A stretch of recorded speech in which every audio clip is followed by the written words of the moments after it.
top.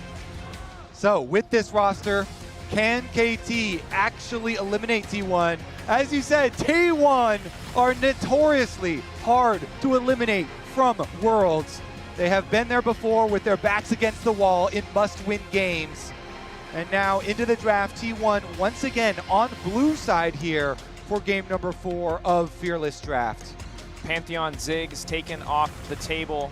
As you said, T1 on blue side, mid lane prio picks also off the board alongside Keria's Bard. So Galio, Nocturne combinations, maybe a Camille in there as well. Some of these T1 champions that you have seen them use create dive comps. That could be a tool that they use very aggressively. Okay, they're gonna start out with bot lane. And now we have, for the second game in a row, despite the struggles on Yunara in the previous game, T1 doubling down, tripling down on Gumayusi, being the center of their early draft strategy. Yunara did not work out for them. It was not enough. The Kalista, an incredibly oppressive champion at early stages of the game, set up for an explosive bot lane matchup, but the Trundle is there for Cuzz. Huge. I'm known Trundle blind. I don't want to say hater because that's too much, but I don't love it. We'll see though. Cuzz thus far has earned the confidence in this tournament and is really good into Kalista, being able to slow her down and make sure that she doesn't get the space that she so desperately needs in fights. This is also, again, there's a layer to this, right? There is the fact that deokdam had a great Kalista game against Gen G, but he might now be picking up the Caitlyn here to try and fight for that bot lane prio. And this is a very powerful siege combination. Trundle pillars with Caitlyn pushing early, assuming that Peter is actually going to play a bully support. Sometimes they have actually, for KT, they did like Caitlyn Braum. They didn't necessarily fully index into a Caitlyn Lux or Morgana or Karma type lane. And so they definitely have some options still open to them.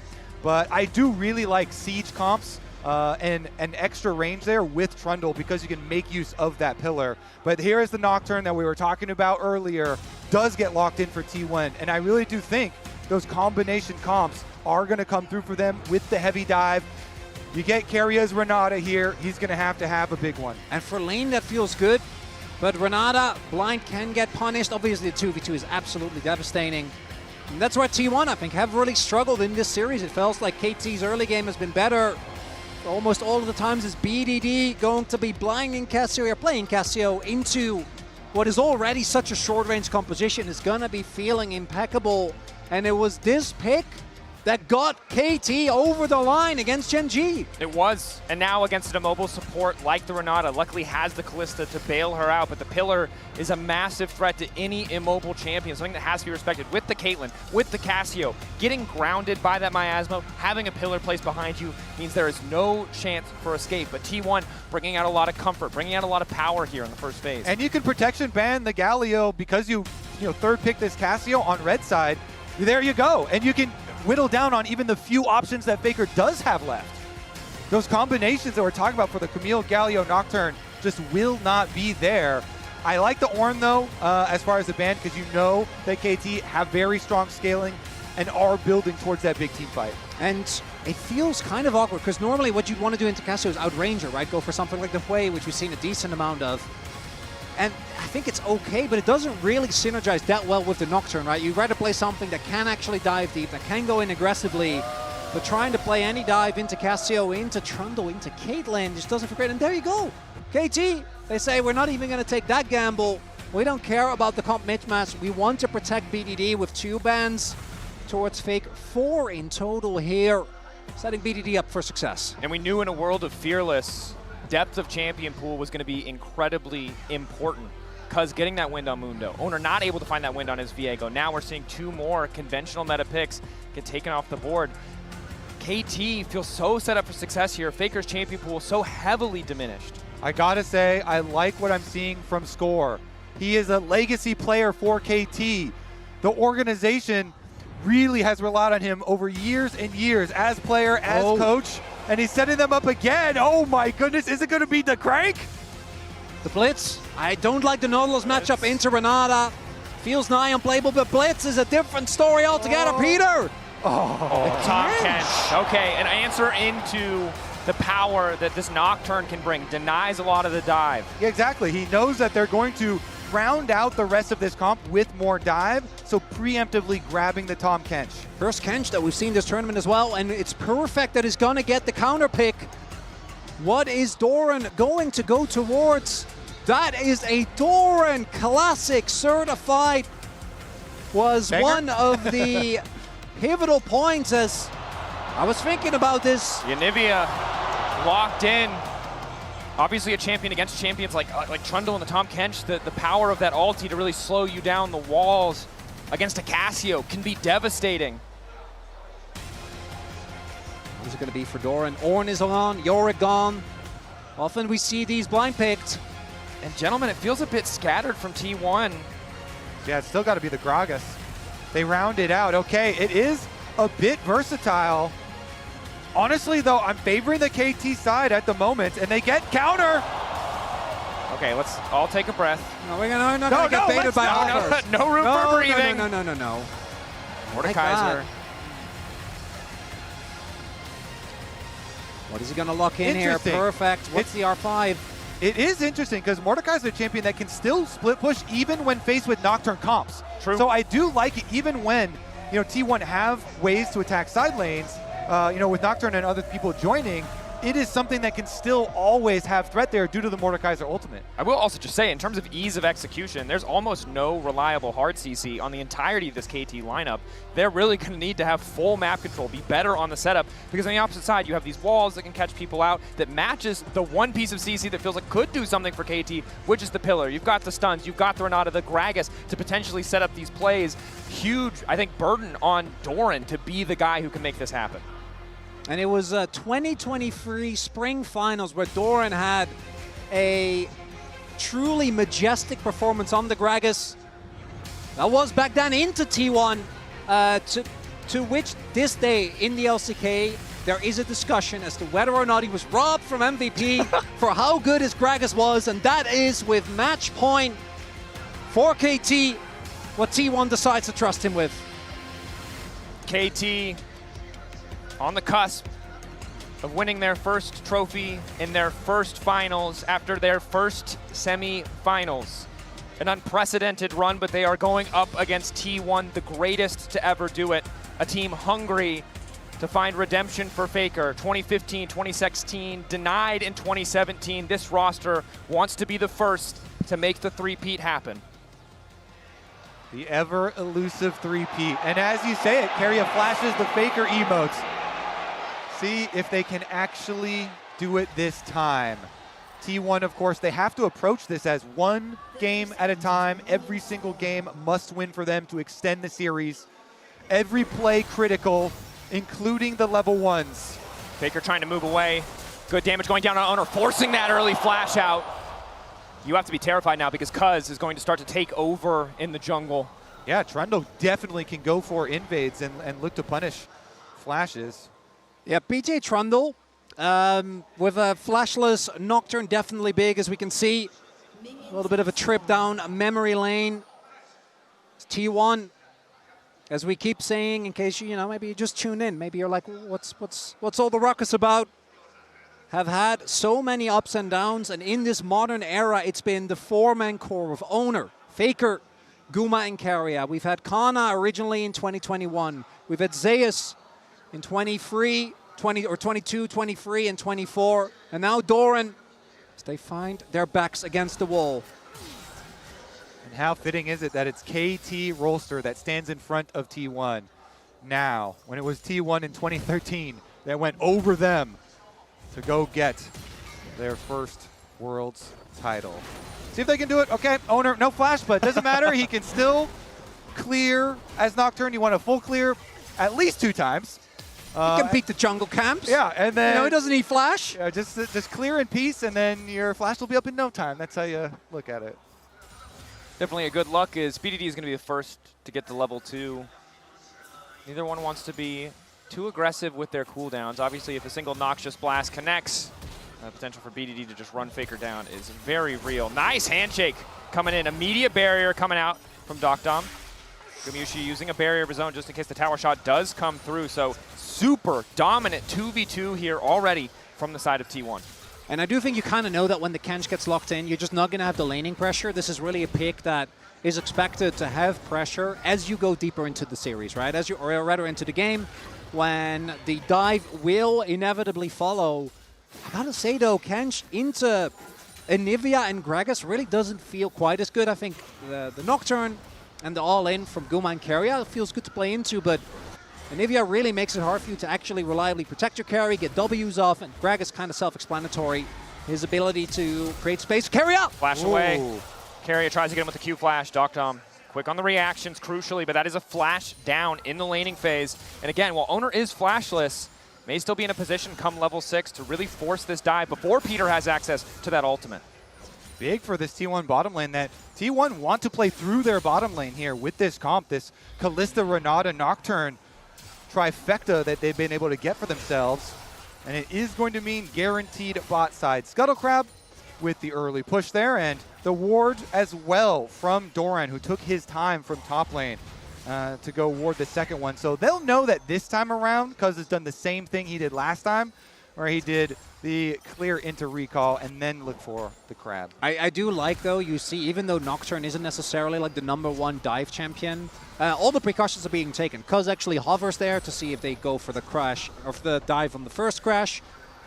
deokdam's still going to be substantially behind, though. Force the base, and the early game going the way of T1 here in this fourth game. Kind of double value when you're able to shut down that Caitlyn early game that so often is incredibly impressive. Now, though, on the top side, Doran may have to be careful. Good awareness, though. They should and know. See the potential gank coming, knowing that there's really no play on the bottom side to be had for KT. Early stages of Mordekaiser versus Gragas, not too big. Plenty of sustain on the Gragas, no problem. So just a farm fest up there, as both junglers will go into their second re-clears. It's going to be a little bit quicker, of course, for Oner because of Cuzz's little altered path where he goes for the quick recall there. And we'll see once again when the Nocturne does end up towards the bottom side of the map. Currently, though, Keria and Guma at least hovering into the fog of war, then going for pretty deep recalls. Are seeing Faker taking not the best of trades, but not really botted. Has his egg still available. We'll see if Cuzz can make something happen. Might look here. Has his Raptors just now done. Making his way over. Even getting a summoner or getting the egg would be big. Faker grounded. Cuzz on the way in. Good wall to force the disengage. But BDD full committing even though he has no mana. They do manage to get the passive out of Faker. Cuzz full committing. Peter on the way. The tongue lash there. They want to get the kill to BDD, but it'll go to Cuzz in the end. And what could be the deciding game, KT, they send all resources again towards mid lane to BDD to make it happen. But it's Cuzz that gets the kill again. Now we saw how that benefited them. As T1 wanting to look for the punish here. Keria and Guma are powerful. They move in with the heal. A pillar to immediately block them out. The 50-50 goes to Oner. Flash away from the handshake. Is Peter barely able to make it out alive. Good recovery from T1. And he flashes for that. He's like, no, trust me. I got this. Takes the wheel and finds the 50-50 steal. Sometimes you need inspiration. When your team are backs against the walls and you just lost out first blood mid, you have to come up with some really big plays. And throwing it there, throwing the flash for the flip, getting it for Oner. T1 get the objective, and now they've set up deokdam in the mid lane, but Peter a little bit late. You can see how, while BDD was comfortable in that 1v1, it's so difficult for deokdam. If a wall had appeared just a little bit more behind him, he very likely would have died like the one we're seeing here. Luckily, Peter is there to cover. Knockup will not connect. Nice initial stun from Faker. Procs the phase rush, will back away. Doesn't have any damage under his belt yet, or that could have been a lot more concerning for the side of KT. It was nice. You know, you get a little indicator for where you need to throw your stun. As Cuzz will be able to maintain this lead thanks to the kill that he got. Oner about to hit 6, though. And that is going to be, when he comes online, is perfect. Perfect. Flash away.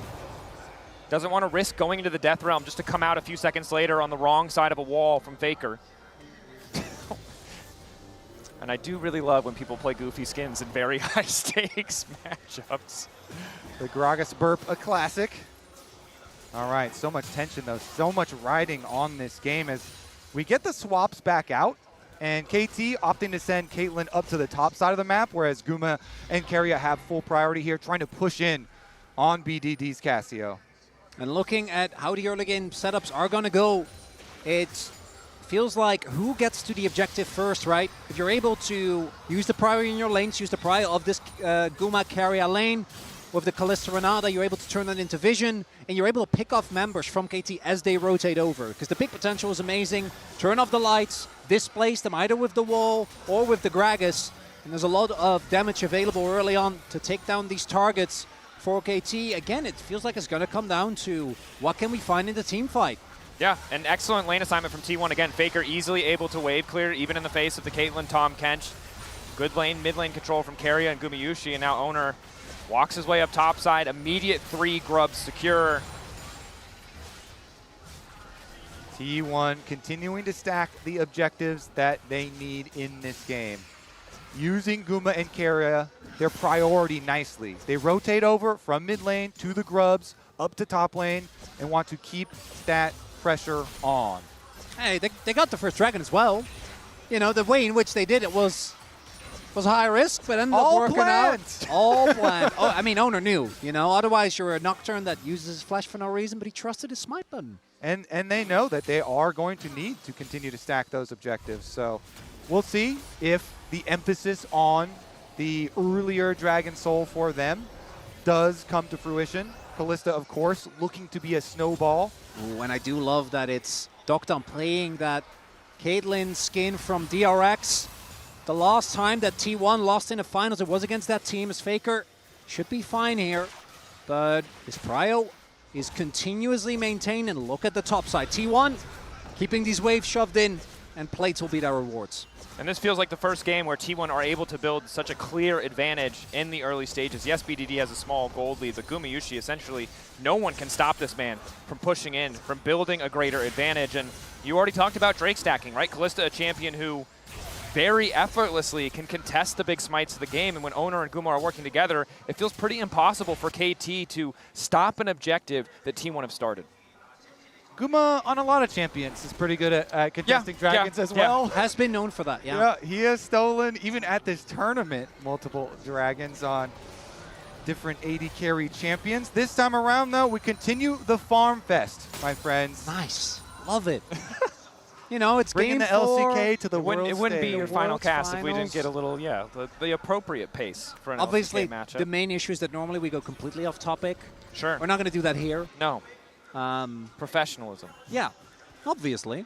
There's a hex plate now done here for Oner. We'll have that available going into the first fight. Looks like double Roa to come through here for T1 as well. Obviously, 20 seconds. Ooh, BDD close to his. At this stage, however, it feels like T1 just ahead in terms of overall prio. Yes, BDD has mid lane push, but really has to be careful about wandering into Fog of War when Oner has access to that ultimate. Cuzz has finished the Sundered Sky, not opting for a Trinity Force, knowing he might need a bit more sustain. Carry a bit of poke onto Peter, and T1, with this bot lane push, very likely set up to be first to the Drake. Oner's there, trying to, I think, scout out, and this time T1, if they can set up, again, trying to regain control into Renata, into Anivia, kind of a nightmare. We haven't really talked about it too much, but the engage from KT, just not the best. It's really looking like a full commit or bust. Cuzz ready for the 50-50. Faker off to the side. Decent damage onto BDD. Oner going all in. Flashback coming out from Cuzz. Wall there as well as BDD just barely able to skirt around the edge.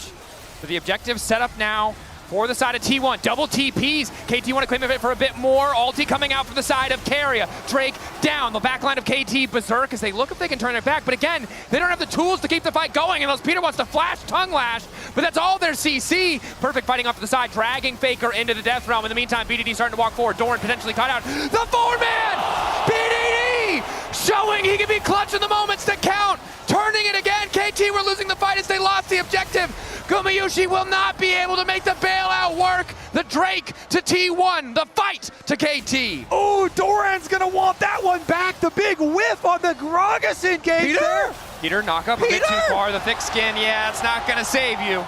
Caught up in the hype, caught up in the moment. Faker going to get one back. Yeah, getting a little bit ahead of themselves there. The roller coaster, sometimes a bit of a bumpy ride. But as we highlighted, it's BDD that takes this fight into his own hands. You see KT, they at first very respectful of the amount of Disengage available on T1. And it's not until this pillar comes through that they're really ready to commit. Yeah, and they try and pincer them against. Then Doran goes for the big play, but he's left in the middle, and BDD hits the ultimate, peeling all the rest of the DPS, getting those stuns. And T1 get chased out. And Perfect, while that was happening, took out one of the big DPS sources for T1. Even though he doesn't actually take out Faker, we can see there, the BDD topping those damage charts, and Faker, he was just hitting a Mordekaiser. Nothing you could do, Guma. BDD, the points of pressure that we look at for both teams. Gumayusi does go down in the end, giving a lot of that gold back to deokdam, crucially for this KT lineup. And BDD now with the Roa fully stacked, even as Faker struggles to complete his, is in an excellent position in the fights to come. Again, 1 minute and 30 seconds now until that Herald is available. Top side still close, mid lane still very much dominated by Guma. T1 would really like to have that prio advantage ahead of this next objective. Yeah. They made the call. Just try and go for deokdam. You know, Doran getting in there for the knockback, but they didn't have the damage to follow it back up.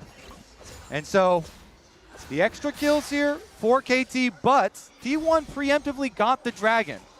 So that plan of stacking the Drakes is still there. Ooh, and this is a game where I think Ocean's are actually going to get a ton of value. It makes your side laning so oppressive. There are a ton of champions on either side that have a good amount of sustain. Going to become even more annoying when you become basically an immovable object in that side. And a lot of champions that, even with the Roas, even with the Seraphs, are going to chew through a ton of mana. As right now, KT feeling like, despite everything that's happened, game basically dead even, right? If anything, it's in favor of T1, given that we've seen the Grubs go their way, given that they're currently up a whole whopping 2 plants as well. And remember the context of all of KT's kills. It is a lot of flashes, it is a lot of full committals with very long cooldown sums and abilities.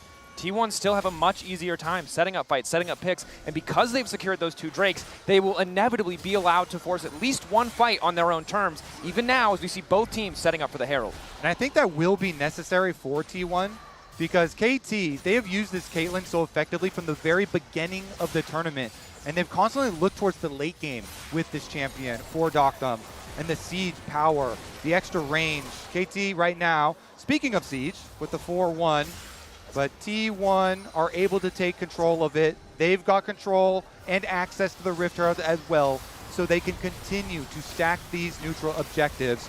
And that's the way that they're going to apply this pressure to KT and not allow them a lot of extra time in the game. Early objective stacking going the way of T1 convincingly and fully. As a possible play onto Doran here, a dive with about 50 seconds left on the clock would be big. Oner on the way. Access to the ulti. TP available. Full commit now going down. Oner turning off the lights. All of KT immediately pulling back. Peter isolated, caught out. Trying to stay standing with the thick skin. Abyss will dive away as Faker takes down the top lane tier 1. And again, this is the struggle of the KT composition. It's so hard to force anything, and T1 continue to trade up. And T1 read them like a book. The 5-man rotation gets punished heavily. They're ready to keep Doran safe. This time around, that Gragas will not be taken down. And then on the cross map, the top side turret falls. And now they're in a perfect position to contest this next Drake. The good news for the side of KT is at least deokdam finally has that collector, is able to chip away at Gumayusi's health bar, but with the Blade of the Rune King and a red buff, Guma forced to be reckoned with. KT poking their heads, and they don't really have the vision, but they do have a ward on the flank if Perfect can find his way in. We'll just take the more conventional path through the mid lane, however. And look at the flank from Doran here, trying to hide there on the Ocean Rift, looking for a big displacement. Herald summoned in the mid lane. 5v5 at the pit. Flash ulti available for BDD if he wants to try and find it. Perfect isolated off to the side. Hostile takeover stops Peter from going any further. deokdam completely isolated. Cooking the barrel for just a little bit longer, and now the Drake is going to go down. Oner taking it. deokdam isolated. And Perfect trying to force a fight with Faker, but he gets nothing as the wall comes in to interrupt. Flash over the wall. The ulti from BDD. He might get a couple more kills, but again, the objective belongs to KT. Even as T1 begin to fall, Faker and Keria ready to turn it. But have they overcommitted the wall there to try and disengage? Keria, Faker running into the pinch, Obliterate connecting for full damage. Cuzz on the chase, waiting a few seconds for the pillar, but the stun clutch to disengage for the side of T1. T1, they get the dragon, but at what cost, guys? The gold here going over to KT, some of these kills. Ooh, it is tense. I mean, T1, I think it's still good because they can still keep up their timeline for Dragon Soul. I think you take it because of the double steal that comes through, right? Because they're unable to get this dragon. Oner gets to secure again. And I want to look at the amount of flashes that are blown here for KT. As deokdam gets taken down, completely focused by Guma, who stays alive until BDD gets on top of him. But the stalling here is a big deal, and the trades aren't that bad when it comes to kills here for T1. And with that objective going their way, so many summoners were blown there for KT. And I think the big thing that I'm looking at is the effectiveness of this Tahm Kench. This is a moment where across this series it's felt like Peter, deokdam have been doing well even when deokdam's been getting caught out. But you saw there the disconnect. Peter flashes in to try to devour deokdam. deokdam flashes over the wall. They can't get the angle. And those moments of miscoordination are effortless for T1 to punish. And this is something they cannot afford because they're already falling behind in terms of map pressure. Even if they have a kill advantage, they're behind in gold. Single mistakes like that could cost them everything. And I'm looking at Oner's smite button. Oh yeah. Inspect that thing. This guy is cold as hell, man. Keeps on getting these dragons. Started out the game with a flash to go steal it. Can he do one more? Does he have one more in him? And started off the game without a flash to speak of. When it comes off cooldown, he flashes to steal it. And again, this is the member that we've heralded on this T1 lineup as the most consistent point. Being clutch around these objectives is crucial because now you see the runway, you see the path to victory. The Otacon, the Soul, stand in front of T1. In 2013 OGN Summer, those telecom wars go in the distance. Will we go the distance here on the World Final stage? If we start a Twitter poll, can we ask for Game 5 blind pick? I'm down. It's a throwback. Let's get double Zeds, double Shens back in there. Fearless Game 5 blind pick. Run it back. We could do that, right?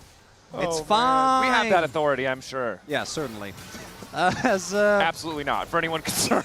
5 flashes have been blown by KT, and that does mean that I expect T1 to maintain prio in these lanes, because not having flash means that you're much more susceptible to a Nocturne showing up and taking your lunch money. As Oner, we've seen him and Gumayusi often be the deciding factor together. As KT, they might just full send in on Otacon, at least to get the TP out of Doran. Understand the gamble that KT are in because T1 are collapsing, and in the meantime, waves are being deleted. It's costing KT hundreds of gold just to be here.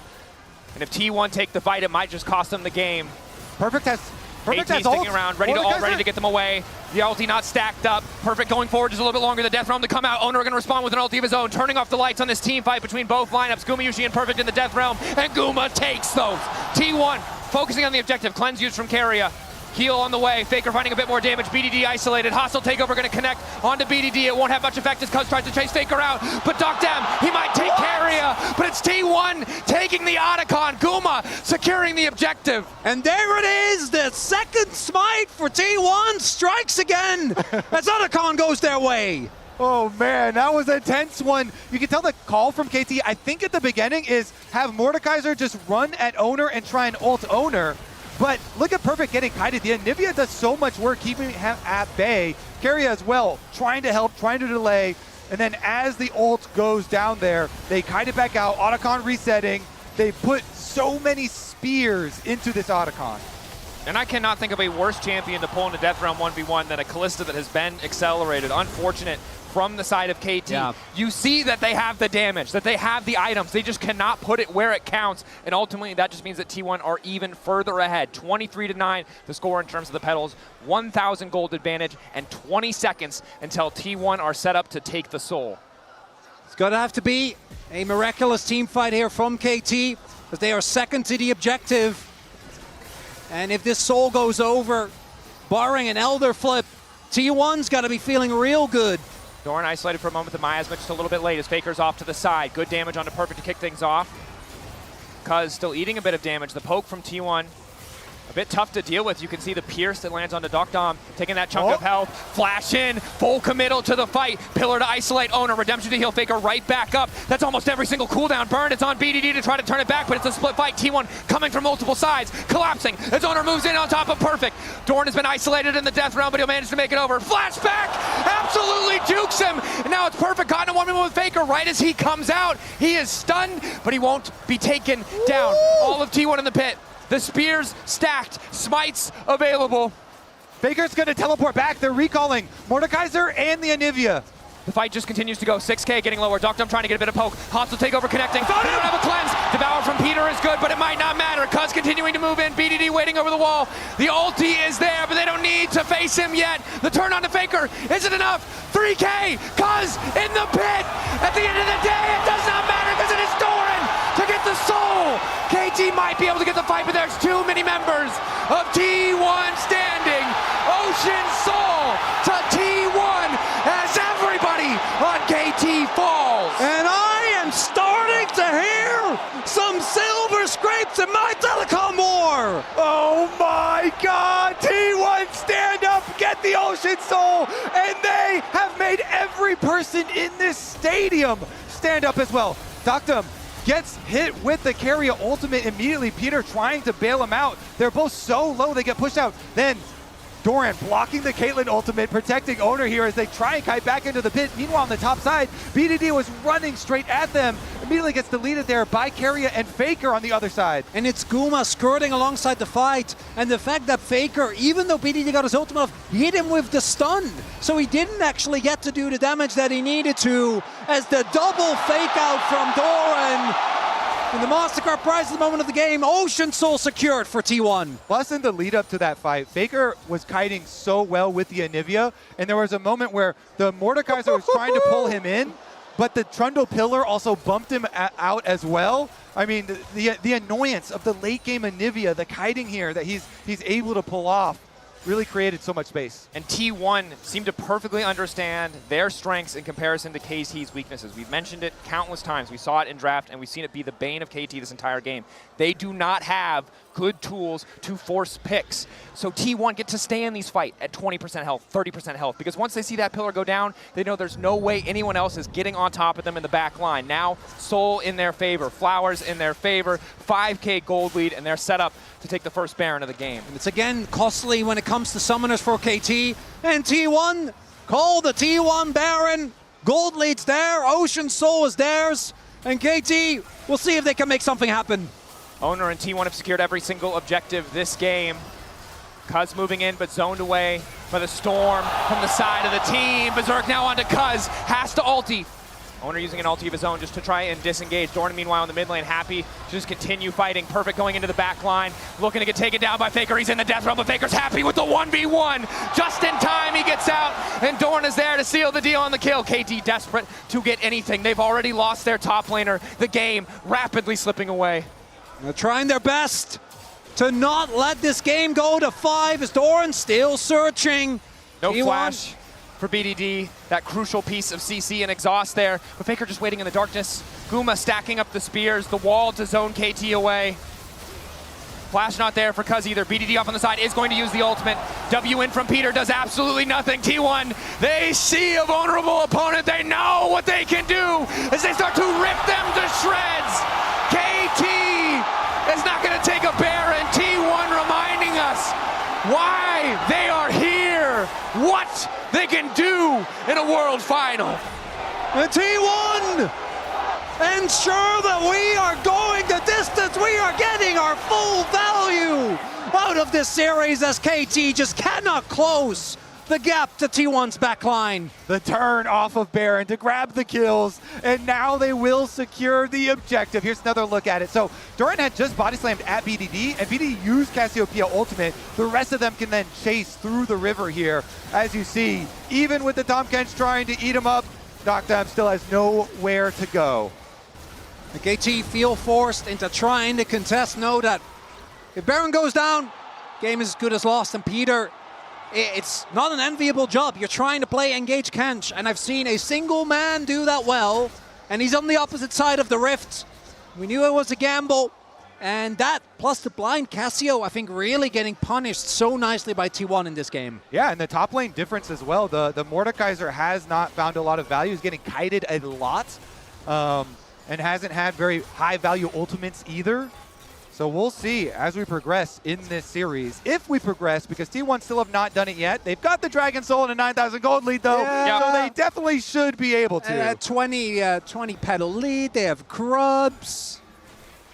We haven't taken a turret yet, Kobe. They got more items, they got more money.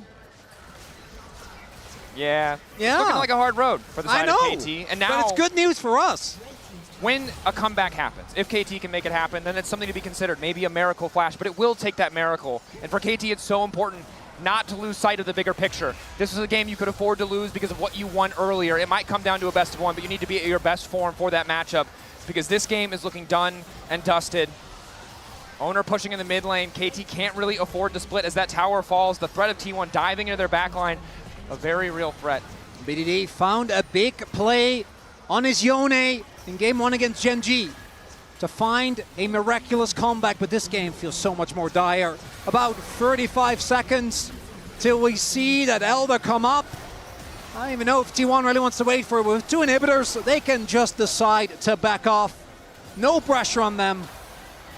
Oner waiting, hoping to catch out a member of KT, over eager, knowing how important it is for them to stop the Soul from going down. 20 seconds, a TP into the mid lane, maybe going to catch out Gumayusi here. But it's perfect. Again, this is the problem. No matter who TP's in, it's so effortless for T1 to just walk away. Yeah, perfect. Guma is 2 levels up on the top laner. Cuzz caught out, isolated, immediate subjugate to try and stay standing, forced to flash back. BDD in the darkness! 3-man! But it's Doran to try to turn it right back! The ulti is decent. Keria wants to turn it back with the hostile takeover. The gold deficit is just too massive. Even a miracle, even an incredible angle was not enough in the face of this T1 lineup. The triple, the quadra, T1 bringing us to silver scrapes. Guma lives the engage, and T1's hopes live in the grand finals. And the telecom war has never been this insane. World's finals.